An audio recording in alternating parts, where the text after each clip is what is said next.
Bible prophecy is active and unfolding daily. Zechariah 12, Isaiah 17, Psalm 83, Ezekiel 38. Here is what the LameStream Media is not telling you. Shalom, my friends. Welcome to this week's newscast. From Ynet News, Hamas has been transferring tens of thousands of dollars every month to ISIS in Sinai over the past year to secure weapons shipments being smuggled through the Sinai into Gaza. Egyptian security officials note that it is solely thanks to Hamas's monetary and professional support of ISIS in Sinai that it has transformed from a gang of Bedouin with light weapons into a well-trained, well-armed group that has been fighting the Egyptian army. From Israel Hayom, Hamas declared that it has carried out more than 80 suicide attacks against Israel and fired more than 15,000 rockets its way. All of this with the explicit intent to murder as many Israeli civilians as possible. And yet, there is no international coalition calling to eradicate Hamas. When countries around the world call for the Palestinians to be freed from the occupation, we must remind them that the only occupation Gazans are under is that of the Hamas terrorists that they voted into power.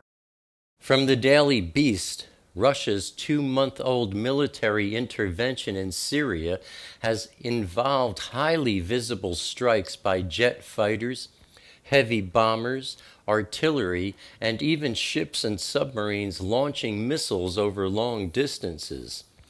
No less impressive is Russia's claim that it has positioned 10 satellites over Syria to map terrain, spot targets, gather other intelligence, and relay radio signals between ground, air, and sea forces.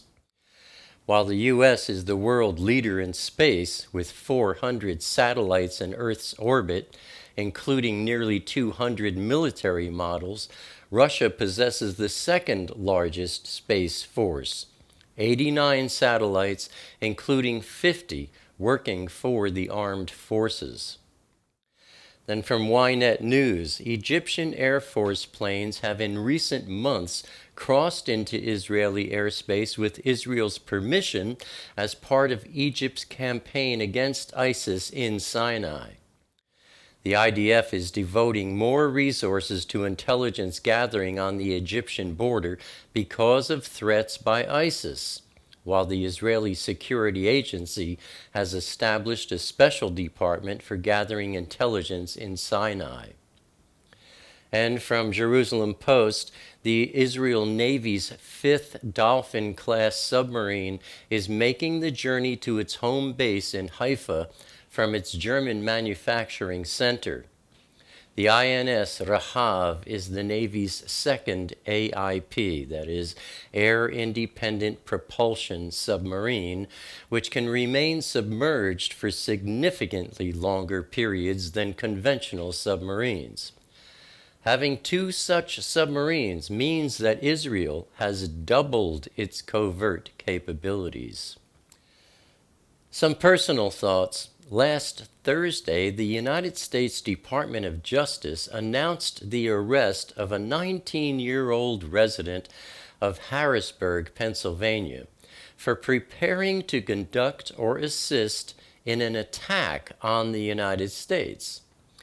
He also attempted to aid ISIS supporters in traveling to Syria to fight.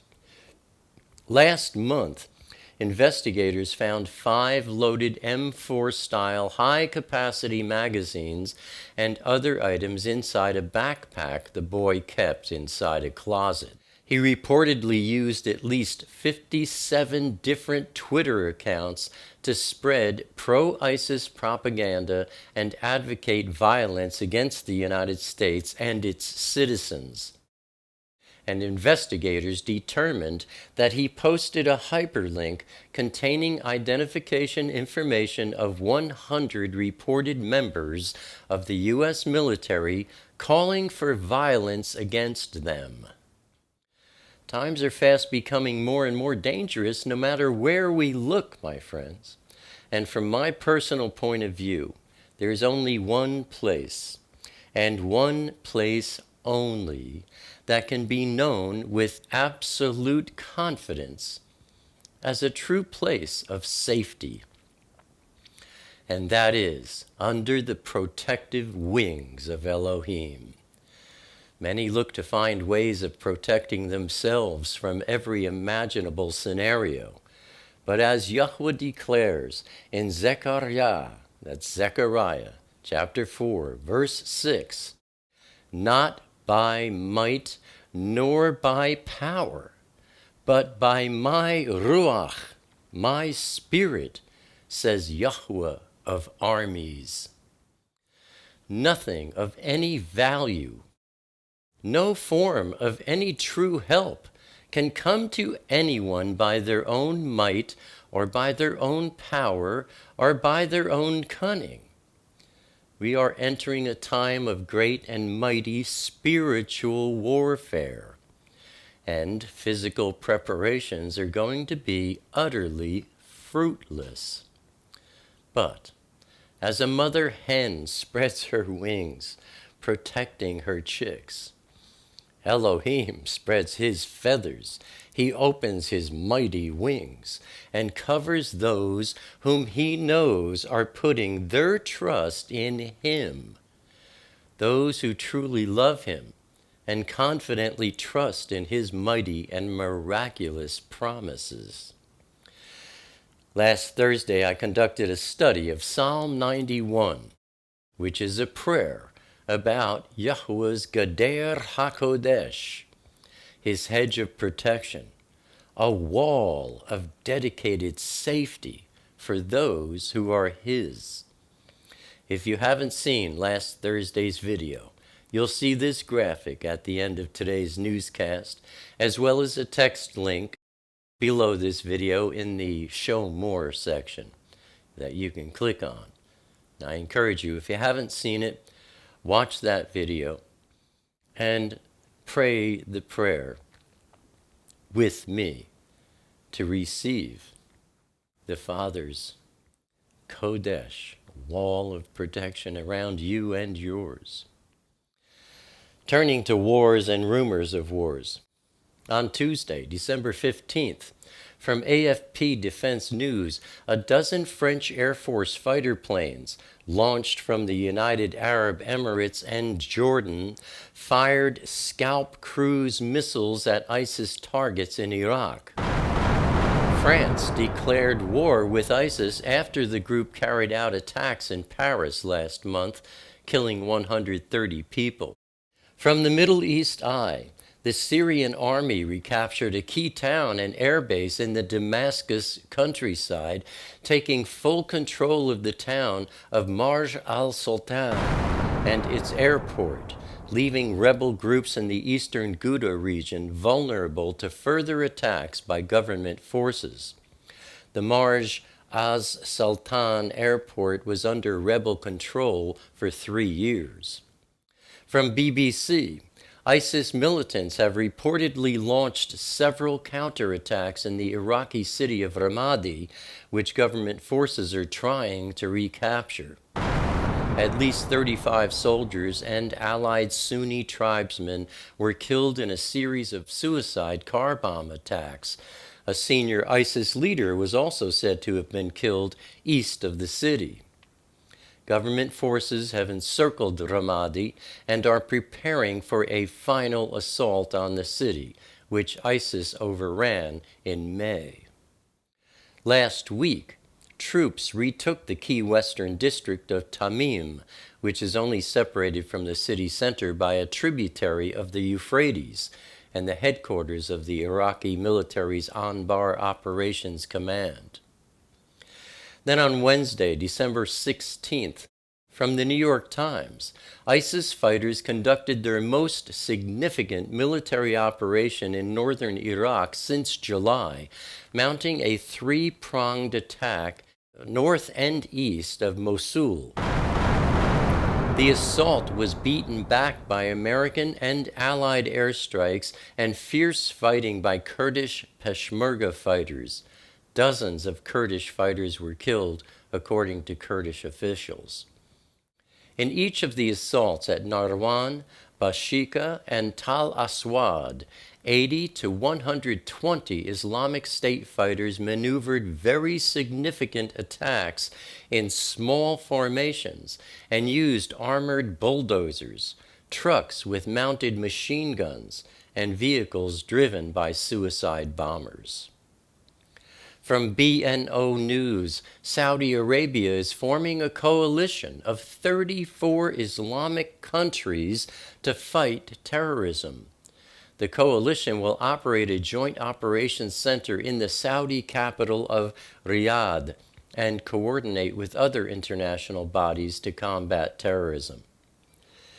Then on Thursday, December 17th, from Haaretz, a Palestinian rocket fired at Israel on Thursday evening exploded inside Gaza near the Israeli border. And on Friday, December 18th, from Bashik News, ISIS militants assaulted the Bashik military camp northeast of Mosul, where Turkish military advisors are training Iraqi Sunni forces.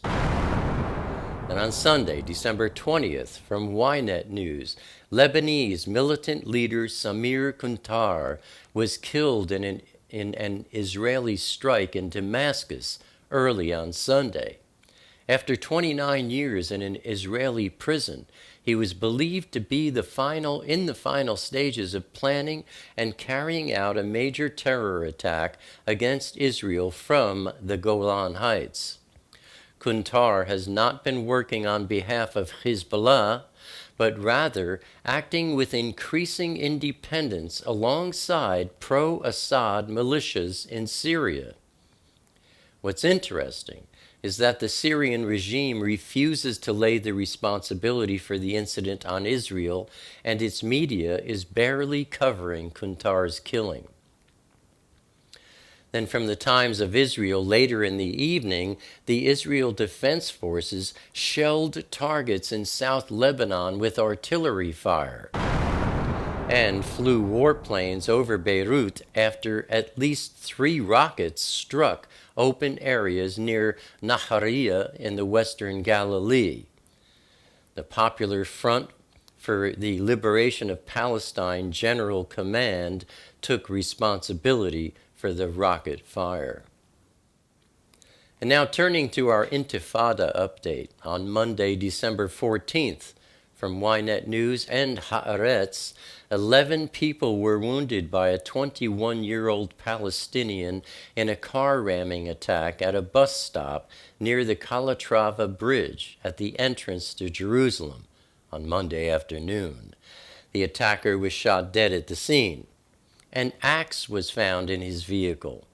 A 15-month-old baby boy was wounded in the attack and remains unconscious and on respiratory support. Then on Tuesday, December 15th, from the Jerusalem Post, an Arab laborer from Beit Sira in the West Bank, working at a construction site in Modi'in in an act of terrorism, attacked the site manager, then attacked another person at a nearby construction site. On Wednesday, December 16th, from Haaretz, 3 Israeli soldiers were wounded early on Wednesday after a car attack in Kalandia in the West Bank. The Palestinian driver of the car was shot dead by the forces, and the forces were wounded by friendly fire. An additional attempted car ramming attack took place overnight in Kalandia. In this case as well, the driver was shot and killed. Then on Saturday, December 19th, from Israel Hayom, in a public playground north of Tel Aviv, eyewitness Moshe says, I saw a young man approach a park bench where a man and a woman were sitting and stabbed the man. Then, according to another eyewitness, the Palestinian from the West Bank then, quote, ran toward the synagogue and tried to get in. He couldn't get in, so he started running forward. He stabbed a woman in the hand, close quote. The perpetrator was running in and out of yards and tried to break into homes. And yet another eyewitness said, quote, I was in the kitchen, and the terrorist came in through the sliding glass window and stood right next to me. I thought he was a burglar, but he started stabbing me. I pushed him out and quickly locked the window while my husband and youngest son ran all around the house locking doors. I called the police, and they caught him. And on Sunday, December 20th, from Ynet News, a Palestinian woman tried to stab an Israeli soldier at a checkpoint in Hebron. She was shot and wounded by troops at the scene. And for our review in last week's news, Hamas has been transferring tens of thousands of dollars per month to ISIS in Sinai over the past year to secure weapons shipments being smuggled through the Sinai into Gaza. Russia has positioned 10 satellites over Syria to map terrain, spot targets, gather other intelligence, and relay radio signals between ground, air, and sea forces. The IDF is devoting more resources to intelligence gathering on the Egyptian border because of threats by ISIS. Israel's 5th Dolphin-class submarine is making the journey to its home base in Haifa from its German manufacturing center. A dozen French Air Force fighter planes launched from the United Arab Emirates and Jordan fired Scalp cruise missiles at ISIS targets in Iraq. The Syrian army recaptured a key town and airbase in the Damascus countryside. ISIS militants have launched several counterattacks in the Iraqi city of Ramadi. Meanwhile, government forces have encircled Ramadi and are preparing for a final assault on the city. ISIS fighters conducted their most significant military operation in northern Iraq since July, mounting a three-pronged attack north and east of Mosul, and further assaulted the Bashik military camp northeast of Mosul. Saudi Arabia is forming a coalition of 34 Islamic countries to fight terrorism.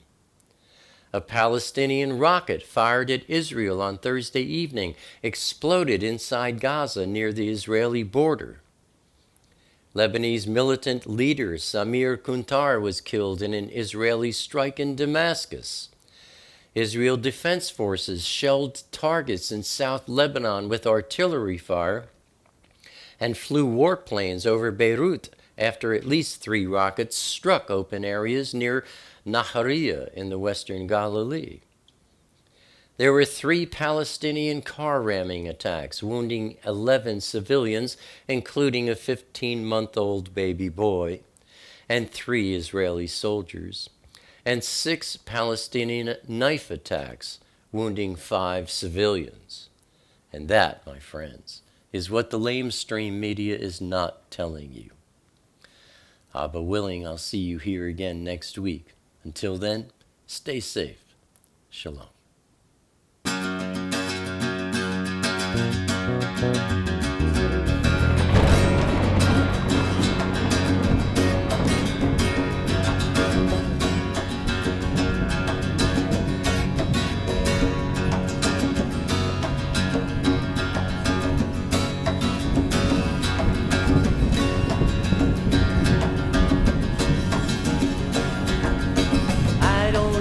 Crowded rooms, I need more space than I consume. Enough is time alone with you, underneath a naked moon, sharing confidential moods and making chatter. Mockingbird nocturnal sings notations of eternal things, entering the quiet quantum breeze, flying not for want of wings. He lights his gaze on you and me, simply because we matter.